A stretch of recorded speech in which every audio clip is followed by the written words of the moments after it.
Every night and every day, every night and every day, never forget to say La ilaha illallah.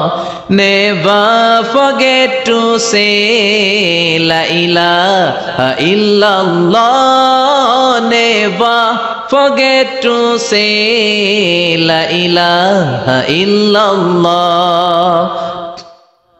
When you're walking down the street, use your time and repeat and say in every heartbeat La ilaha illallah. When you're walking down the street, use your time and repeat and say in every heartbeat La ilaha illallah. লিল্লাহি তাকবীর। আল কোরআনের আলো, আল কোরআনের আলো। আল্লাহ মহান আল্লাহ সুবহানাহু ওয়া তাআলার দরবারে লাখো কোটি শুকরিয়া জানাচ্ছি যে এই চমৎকার সৃষ্টি ডক্টর মিজানুর রহমান হাফিজাহুল্লাহ এক নজরে কোরআন at a glance of holy কোরআনের শুভ উদ্বোধন আমরা পর্যবেক্ষণ করছি। আজকের এই চার দেয়ালের ভেতরে এই অনবদ্য সৃষ্টিটি সারা পৃথিবীর বাংলা ভাষাভাষীদের হাতে পৌঁছবে, এটিই হচ্ছে আমাদের আশা এবং প্রত্যাশা। আমরা অনেক অনেক মোবারকবাদ জানাচ্ছি এই আয়োজনকে রাঙিয়ে তুলবার জন্যে নিজেদের সময়কে স্যাক্রিফাইস করে যারা এসছেন। অনেক অনেক শুভকামনা আপনাদের সবার জন্যে। মাশাআল্লাহ, জাযাকাল্লাহ, হায়াকাল্লাহ, বারাকাল্লাহ। অনেক অনেক ধন্যবাদ সম্মানিত অতিথি আপনাদের। বিসমিল্লাহ ওয়াসসালাতু ওয়াসসালামু আলা রাসূলিল্লাহ ওয়া বা'দ। আমরা আল্লাহর দরবারে শুকরিয়া আদায় করছি যে আল্লাহ তাআলা আজকে আমাদেরকে এই এক নজরে কোরআন বইয়ের বুক লঞ্চিং সেরিমনিতে হোটেল শেরাটনের এই বলরুমে একত্রিত হওয়ার সুযোগ করে দিয়েছেন। আমরা পড়ছি আলহামদুলিল্লাহ। প্রতিশ্রুতিশীল প্রকাশনা সংস্থা সত্যায়ন প্রকাশনকে আমি অন্তরের অন্তঃস্থল থেকে মোবারকবাদ জানাতে চাই এরকম চমৎকার একটি প্রোগ্রামের আয়োজন করবার জন্য এবং দেশের প্রথিতযশা আলেমী দ্বীন শিক্ষাবিদ সবাইকে একটা প্ল্যাটফর্মে একত্রিত করবার জন্য। আজকের প্রোগ্রামে আপনারা যারা উপস্থিত হয়েছেন আমি আপনাদের সবাইকে অন্তরের অন্তঃস্থল থেকে শুভেচ্ছা জানাতে চাই। আজকের প্রোগ্রামে উপস্থিত হয়েছেন এদেশের প্রথিতযশা আলেমী দ্বীন শিক্ষাবিদ, সাহিত্যিক, কবি, সামাজিক, ধর্মীয় এবং রাজনৈতিক নেতৃবৃন্দ সহ পুরো সত্যায়নের টিম। আমি আপনাদের প্রত্যেককে আবারও আন্তরিক মোবারকবাদ এবং অভিনন্দন জানিয়ে শুরু করছি। প্রিয় সুধী, আল্লাহর দরবারে শুকরিয়া যে এরকম একটি বড় কাজ আমরা শেষ করতে পেরেছি। আল্লাহ তাআলা আল কোরআন আল কারীমকে তিনি গোটা বিশ্ববাসীর জন্য রিমাইন্ডার বা হেদায়েত করে প্রেরণ করেছেন। মুসলিম অমুসলিম নির্বিশেষে আমরা অনেক সময় এই ব্যাপারটিকে এভাবে প্রেজেন্ট করি না। আমাদের সবারই এভাবে প্রেজেন্ট করা দরকার যে এটা হচ্ছে কোরআনটা এমন একটা গ্রন্থ যেটা সবার জন্য, for the entire universe, for the entire human being. এবং এই কথাটা আল্লাহ খুব স্পষ্টভাবে বলেছেন যে এই কোরআন হচ্ছে যিকরা লিল আলামিন, এটা হচ্ছে reminder for the entire universe. সবার জন্য এখানে রিমাইন্ডার আছে, উপদেশ আছে, মুসলিম অমুসলিম নির্বিশেষে। এবং পাশাপাশি এই কিতাবটি সর্বশেষ আসমানি কিতাব আল কোরআন আল কারীম, এটি পৃথিবীর সবচাইতে, আমি প্রায় বলি যে সবচাইতে ইন্টারেক্টিভ একটা কিতাব, লাইফ ওরিয়েন্টেড একটা কিতাব, জীবন ঘনিষ্ঠ। এর চেয়ে বড় জীবন ঘনিষ্ঠ কিতাব আর হয় না। আমরা যদি অন্যান্য আসমানি কিতাবের সাথে কোরআনকে একটু কম্পেয়ার করি, আমরা দেখব যে অন্যান্য সব আসমানি কিতাব একবারে নাজিল হয়েছে। আপনারা ব্যাপারটি হয়তো অনেকেই জানেন যে তাওরাত, ইনজিল, জাবুর থেকে শুরু করে সুহুফে ইব্রাহিম ও মূসা, এ সবগুলো একবারে কাঠের ফলকে করে একবারে নবীর হাতে দেওয়া হয়েছে, যে এখানে কিছু আদেশ আছে, নিষেধ আছে, ডুজ অ্যান্ড ডোন্টস, কিছু নির্দেশিকা একবারে দিয়ে দেওয়া হয়েছে। কিন্তু কোরআন হচ্ছে একেবারে ব্যতিক্রম, একবারে আসেনি, 23 বছরের একটা লং পিরিয়ড অফ টাইমে এসেছে। রাসূল সাল্লাল্লাহু আলাইহি ওয়াসাল্লাম ওনার জীবনে, সমাজে, পরিবারে, রাষ্ট্রীয় পরিমণ্ডলে যখনই কোনো সংকটের মুখোমুখি হয়েছেন তখনই সমাধান হয়ে হাজির হয়েছে কোরআন। তিনি পরিবারে সংকটের মুখোমুখি হয়েছেন, কোরআন এসেছে। ফ্যামিলি অ্যাফেয়ার্স নিয়ে চাপে আছেন, কোরআন এসেছে। মদিনার বাজারে কিছু নিয়ে ডিল করছেন, সমস্যা, কোরআন নাজিল হয়েছে। যুদ্ধের ময়দানে কোরআন নাজিল হয়েছে। তিনি পাহাড়ে চড়েছেন, পাহাড়ের উপরে কোরআন নাজিল হয়েছে।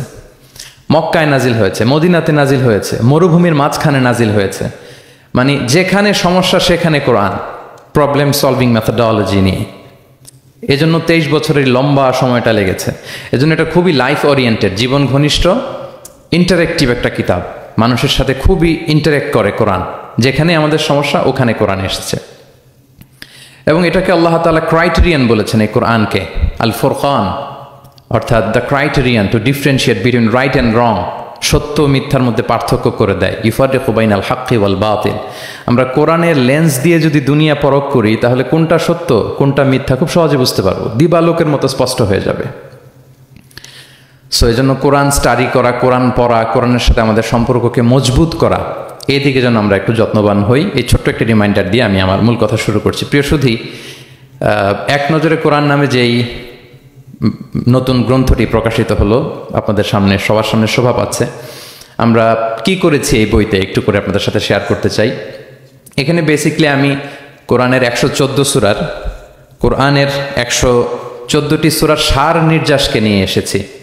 The cream of the creams এখানে পাওয়া যাবে, সিনোপসিস অফ দ্য এন্টায়ার কোরআন। পুরো কোরআনকে যদি সামারি করা হয় বা কোরআনের কি ফ্যাক্টগুলোকে যদি নোট ডাউন করা হয়, ওইটাকে যদি সুন্দর করে ডিজাইন করে সাজানো হয়, তাহলে যেটা হবে সেটাই হচ্ছে এক নজরে কোরআন। এই কাজটা আমরা করার চেষ্টা করেছি।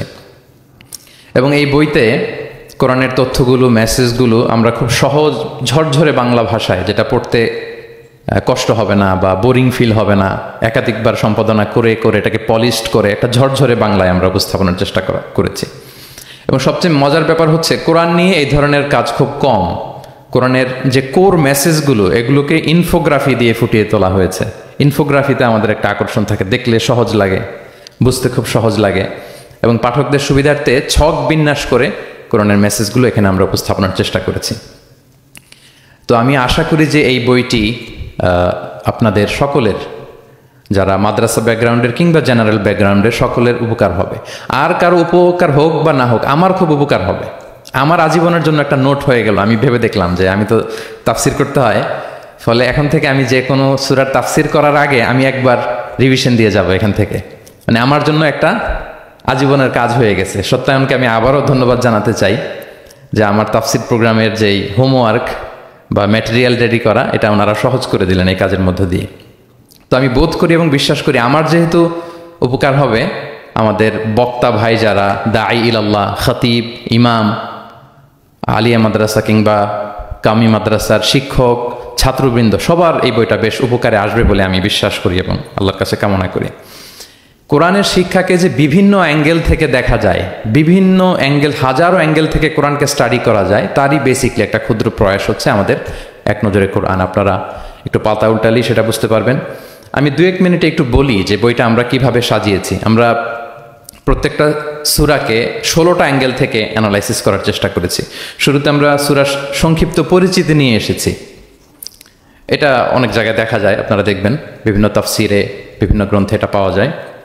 আমরা এটা নিয়ে এসেছি সূরার সংক্ষিপ্ত পরিচিতি। এখানে সূরা কোথায় নাজিল হয়েছে, কখন নাজিল হয়েছে, সূরার আয়াত সংখ্যা কত, এই সূরার নাম, নামের অর্থ কী, এই নামের নেপথ্যের গল্পটা কী, পেছনের রহস্যটা কী, এই সূরার আবার যদি অন্যান্য অনেকগুলো নাম থাকে সেগুলো এক্সপ্লেইন করা, এটা আমরা নিয়ে এসেছি।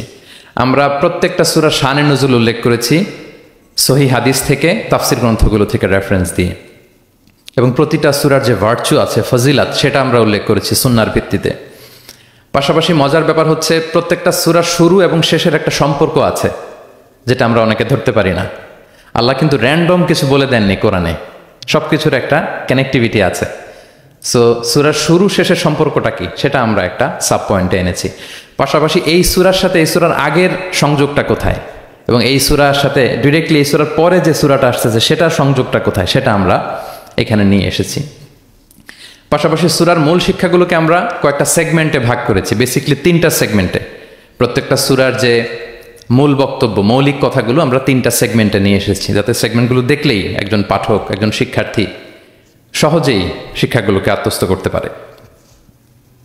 তারপরে গতিপথ নামে আমরা, এগুলো হচ্ছে আমাদের ইউনিকনেস, এরকম দেখা যায় না।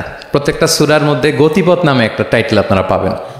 আপনারা জানেন যে কোরআনের কথাগুলো প্রায়ই আলোচনার মোড় চেঞ্জ হয়। আল্লাহ হিস্ট্রি দিয়ে শুরু করেন, হিস্ট্রি বলতে বলতে হঠাৎ আল্লাহ আবার জান্নাতের ভেতরে ঢুকে যান, জান্নাতের পরপরই আবার জাহান্নামের কথা বলেন, এরপরে আবার কিছু ডুজ অ্যান্ড ডোন্টস, কিছু ইনস্ট্রাকশন। তো সাধারণ মানুষের এই ডটগুলো কানেক্ট করতে একটু সমস্যা হয়। উই কানেক্টেড দ্য ডটস, গতিপথ দিয়ে আমরা বুঝিয়েছি যে কখন কোথায় আলোচনার মোড় নিয়েছে, একটার পর একটা কিভাবে আসলো, এই সিকোয়েন্সটা আমরা গতিপথে উল্লেখ করেছি। এরপর আমরা ওভারভিউ রেখেছি একটা পয়েন্টে। ওভারভিউ হচ্ছে সূরার আয়াত ভিত্তিক বা রেঞ্জ ভিত্তিক এই সূরাতে কি নিয়ে আলোচনা করা হয়েছে তার সার নির্যাস। সূরা যত বড় হোক 10টা কলামে আমরা নিয়ে এসেছি। যেমন সূরা বাকারা অনেক বড় সূরা, 286টা আয়াতের সূরা, কিন্তু 10টা কলামে যদি আপনি দেখেন এন্টায়ার সূরা বাকারাতে কি আছে সার নির্যাস আমরা এখানে উল্লেখ করেছি। এরপর মেজর থিম উল্লেখ করেছি। বিভিন্ন বিষয় নিয়ে প্রতিটি সূরাতে আলোচনা হলেও কিছু ফোকাসড পয়েন্ট থাকে একটা সূরার, সেগুলোকে আমরা মেজর থিমে এনেছি। এরপর আমরা সেন্ট্রাল থিম রেখেছি, একটা সূরার কেন্দ্রীয় আলোচ্য বিষয় কি। এই বইয়ের কাজ করতে যে সবচেয়ে বেশি কষ্ট হয়েছে আমার এই সেন্ট্রাল থিম বের করতে, কারণ একটা বড় সূরার সেন্ট্রাল থিম নিয়ে আসা অনেক জটিল। আমি যদি আমার এই জার্নিটার সামান্য একটু আমি কয়েক সেকেন্ডে শেয়ার করি। লেটস সে সূরা বাকারার সেন্ট্রাল থিম আমি কিভাবে বের করেছি। 286টা আয়াত, এই 286 আয়াতের মধ্যে এক কথায় সূরা বাকারার কেন্দ্রীয় আলোচ্য বিষয় কি আমরা কিভাবে বুঝব। আমরা সূরা বাকারার সেন্ট্রাল থিম লিখেছি চেঞ্জিং দ্য লিডারশিপ। বাকারার সেন্ট্রাল থিম হচ্ছে বেসিক্যালি নেতৃত্বের পরিবর্তন। তাগায়ুরুল কিয়াদা মিন বানি ইসরাইল ইলা বানি ইসমাইল।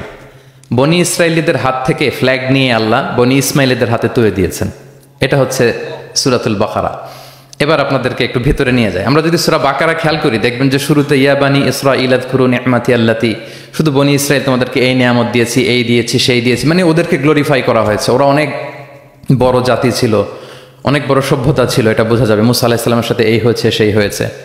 এগুলো বলতে বলতে খানিক পরে আল্লাহ তাআলা কেবলা পরিবর্তনের ঘটনা আনলেন। তাহবিলুল কেবলা। কেবলা চেঞ্জ মানে হচ্ছে ক্ষমতার চেঞ্জ, কেবলা চেঞ্জ মানে গদি চেঞ্জ, কেবলা চেঞ্জ মানে সভ্যতার পরিবর্তন।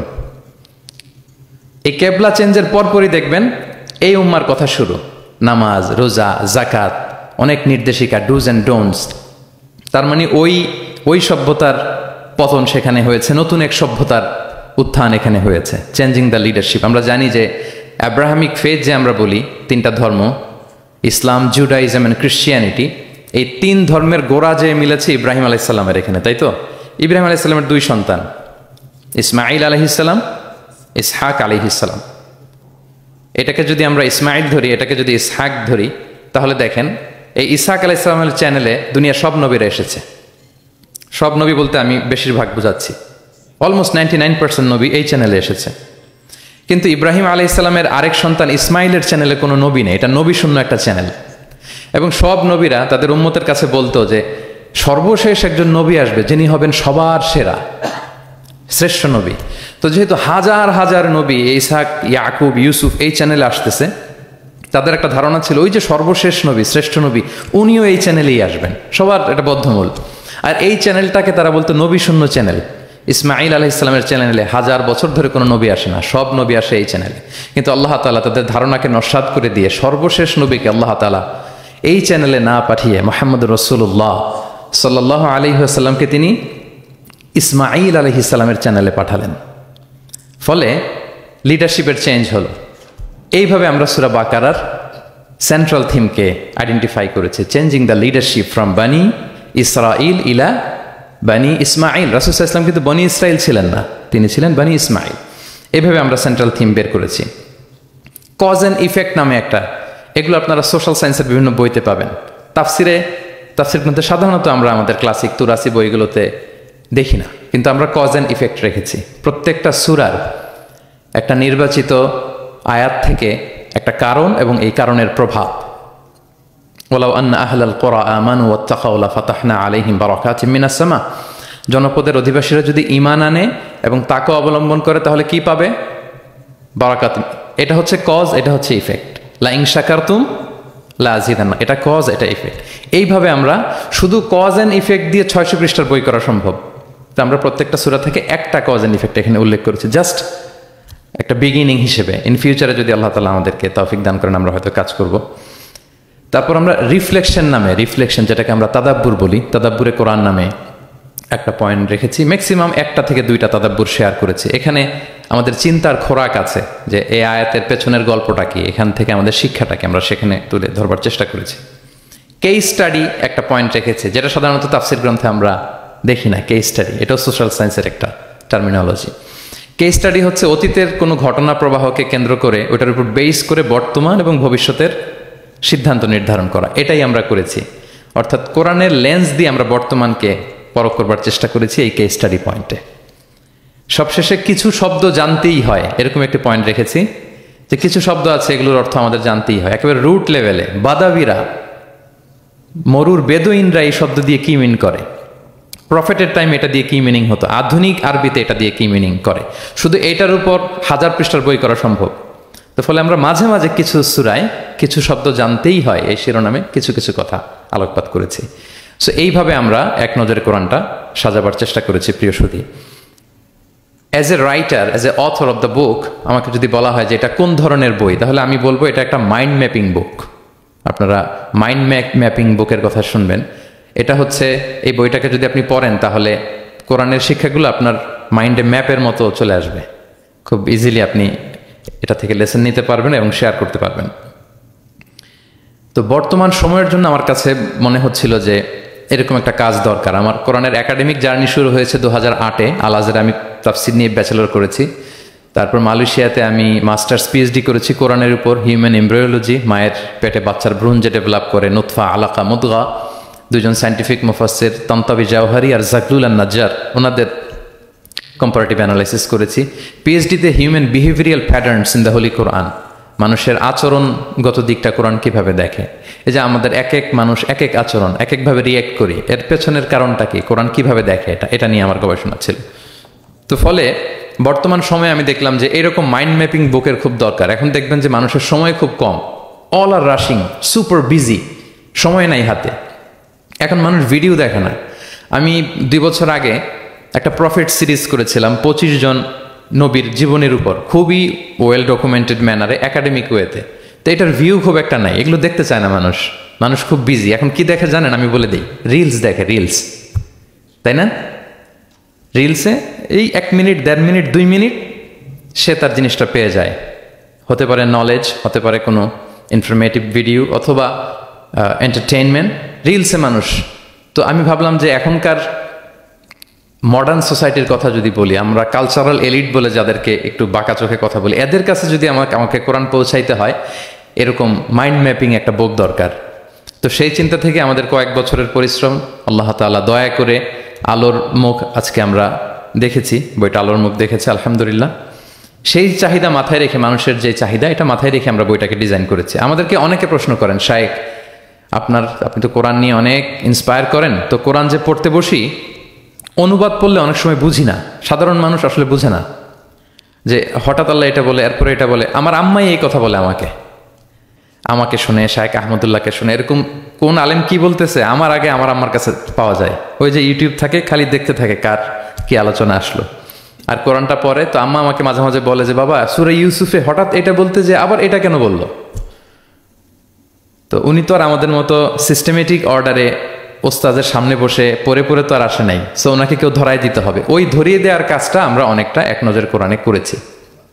ফলে আমরা কোরআনের কোনো সূরার অনুবাদ পড়ার আগে, তাফসির পড়ার আগে, আমরা যদি এক নজরে কোরআন থেকে ওই সূরাটা একটু পড়ে নেই, আমার মনে হয় যে খুব সহজে আপনি সূরাটা ধরতে পারবেন। লেটসে আপনি প্ল্যান করেছেন এই রমাদানে আমরা সূরা ইয়াসিন, এই রমাদানে সূরা ইয়াসিনের বঙ্গানুবাদটা পড়ব, সূরা ইয়াসিনের তাফসির আমরা পড়ব তাফহিম থেকে, জিলাল থেকে, ইবনে কাসির থেকে, যে কোনো হোয়াটএভার ইট ইজ। আপনি সূরা ইয়াসিনের অনুবাদ এবং তাফসির পড়ার আগে যদি এক নজরে কোরআন থেকে জাস্ট 5 পৃষ্ঠা একটু পড়ে নেন, আপনি আগে থেকেই বুঝে যাবেন এই সূরায় কি কি আছে, কি কি বলা হচ্ছে, সেন্ট্রাল থিম কি, মেজর থিম কি, সার নির্যাসটা কি সূরা ইয়াসিনের, এখানে আপনি পেয়ে যাবেন। এরপর আপনি অনুবাদ পড়েন, সহজ, you will get an overall idea, সহজ হবে আপনার জন্য ইনশাআল্লাহ বিইذنিল্লাহ। তো আমি কয়েক বছর আরব বিশ্বে পড়াশোনা করেছি, আল আজহার ইউনিভার্সিটিতে, ওয়েস্টার্ন ওয়ার্ল্ডেও আমাদের বিভিন্ন লাইব্রেরিতে ভিজিট করার সুযোগ হয়েছে। তো ওখানে আমি দেখতাম যে খুব সুন্দর সুন্দর বই, অনেক সুন্দর বাইন্ডিং, ছাপা ভালো, পৃষ্ঠা ভালো, কালারফুল। মোস্ট রিসেন্টলি আমি একটা বই পড়ছি, মিরাজ মহিউদ্দিন নামে একজন Egyptian scholar, Harvard graduate, revelation নামে, অনেকে হয়তো দেখে থাকবেন। এত চমৎকার বই সিরাতের উপর আমি আমার পুরো জীবনীতে দেখিনি। হার্ভার্ড গ্রাজুয়েট সে, এমনভাবে সে সিরাতটাকে মানে ভিজুয়ালি প্রেজেন্ট করেছে, অবাক করা। তো আমার খুব ইচ্ছে ছিল যে ওয়াই নট বাংলাদেশে আমরা আমাদের এই পাবলিকেশন ইন্ডাস্ট্রি থেকে এরকম বই কেন হয় না। তো যেই প্রকাশকের সাথেই কথা বলি ওনারা বলে যে শায়েক আপনি তো জানেন না এই দেশে মাথার চেয়ে পায়ের দাম নাকি বেশি। তাই আমি বললাম এটা আবার কি জিনিস? বলে যে পায়ে তো জুতা পরে, মানুষ জুতা কেনার জন্য অ্যাটলিস্ট 2000 টাকা বাজেট রাখে, মানে 2000 টাকার কমের নিচে নাকি জুতা হয় না এই দেশে ভালো জুতা। তো বলে যেই লোক 2000 টাকা দিয়ে জুতা কিনবে পায়ের জন্য, সে বই খুঁজে 600 পৃষ্ঠার বই হইতে হবে, দাম হইতে হবে 500 টাকার নিচে। তো এই ব্যাপারটা যৌক্তিক, আমাদের মধ্যে ওই কালচারটা গড়ে ওঠেনি। তো আমি আবারও সত্যায়ন প্রকাশনকে ধন্যবাদ জানাতে চাই। ওনাদের সাথে অনেক মিটিং করে অনেকভাবে বুঝিয়ে আমি ওনাদেরকে রাজি করেছি এবং ওনারাও এগ্রি করেছেন যে না শাক আপনি যেভাবে গাইড করবেন ওভাবেই আমরা বইটা করব। আপনারা দেখবেন যে 608 পৃষ্ঠার একটা বই, হার্ড কাভার, 4 কালারের কম্বিনেশন এবং মেট যে আর্ট পেপার, পুরো আর্ট পেপারে এই 608 পৃষ্ঠার বইকে আমরা এনেছি। তো আমার কাছে মনে হয় যে মডার্ন সোসাইটিতে আমাদের ইসলামের দাওয়া বা মেসেজগুলো পৌঁছাতে হলে আমাদের স্ট্র্যাটেজি একটু পাল্টাতে হবে। যেভাবে তাদের কাছে রিচ করা যায়, পৌঁছা যায়, আমাদের কন্টেন্ট যেমনি ভালো হইতে হবে, পাশাপাশি আমাদের বাধাই, আমাদের কাভার দেখলেই যাতে ভাল লাগে। আমার মনে হয় যে এই বইটা কেউ দেখে একটু নাড়াচাড়া করলেই সে এটা কালেক্ট করতে চাইবে। তা আমার তো আরও কয়েকটা পাবলিক ইভেন্ট আছে, আমি তো বিভাগীয় পর্যায়ে প্রোগ্রাম করছি, আমার ময়মনসিং এবং রাজশাহী বিভাগের প্রোগ্রাম বাকি। তো আমি সেখানেও আহ্বান জানাবো যে আপনারা কাইন্ডলি বইমেলায় যাবেন, যে বইটা শুধু দেখবেন, আমি কিনতে বলবো না কাউকে। তো এটার দাম যেহেতু একটু বেশি হয়ে যাচ্ছে, আমি প্ল্যান করতেছি যে আমাদের তো কিছু শুভাকাঙ্ক্ষী ভাই বন্ধু আছে, তাদেরকে বলবো যে কিনে কিনে বিতরণ করবেন। এলাকার কোনো ইমাম, খতিব, কোনো বক্তা যেন বাকি না থাকে। কেউ না পেলে আমার সাথে যোগাযোগ করবেন, আমি নিজ টাকায় এটা বিতরণ করব। যদি আল্লাহ তাআলা এই ওসিলা যদি আমাদেরকে কবুল করে, এটাই আমাদের জন্য অনেক বড় সৌভাগ্য। সবশেষে আপনারা অনেক ব্যস্ত মানুষ, এমন অল আর লাইক স্টার্স, এখানে নজুম, দেশ বরেণ্য এতগুলো পাবলিক ফিগার, এত প্রথিতযশা আলেমে দ্বীন, সাহিত্যিক, বুদ্ধিজীবীদেরকে এক প্ল্যাটফর্মে আনা এটা অনেক কঠিন। তারপরেও আপনারা শুধু কোরআনের দিকে চিন্তা করে আপনারা সময় বের করে এসেছেন। আপনারা আমার অন্তরের অন্তঃস্থল থেকে শুভেচ্ছা জানবেন, ভালোবাসা জানবেন। আপনাদের সবাইকে আমি আবারও শুভেচ্ছা জানাচ্ছি, সত্যায়ন প্রকাশনকে শুভেচ্ছা জানাচ্ছি এবং আল্লাহ তাআলার কাছে এই ছোট্ট অ্যাপিলটুকু, দোয়াটুকু আল্লাহর কাছে করে যে রব্বানা তাকাব্বাল মিন্না ইন্নাকা আনতাস সামিউল আলিম ওয়া তুব আলাইনা ইয়া মাওলানা ইন্নাকা আনতাত তাওয়াবুর রহিম। সাইয়েদনা ইব্রাহিম আলাইহিস সালাম ওনার সন্তান ইসমাইলকে নিয়ে যখন কাবা বানালেন, এই দোয়াটা করেছিলেন যে আল্লাহ আপনি কবুল করুন। আজকের এই বুক লঞ্চিং সেরিমনিতে আল্লাহর কাছে এই দোয়াটুকুই করে যে আল্লাহ আপনি মেহেরবানি করে এই কাজটুকু আপনি কবুল করুন। হাদা মা ইনদি ওয়াল ইলমু ইনদাল্লাহি আলাইহি তাওয়াক্কালতু ওয়া ইলাইহি উনীব। আসসালামু আলাইকুম ওয়া রাহমাতুল্লাহি ওয়া বারাকাতুহু।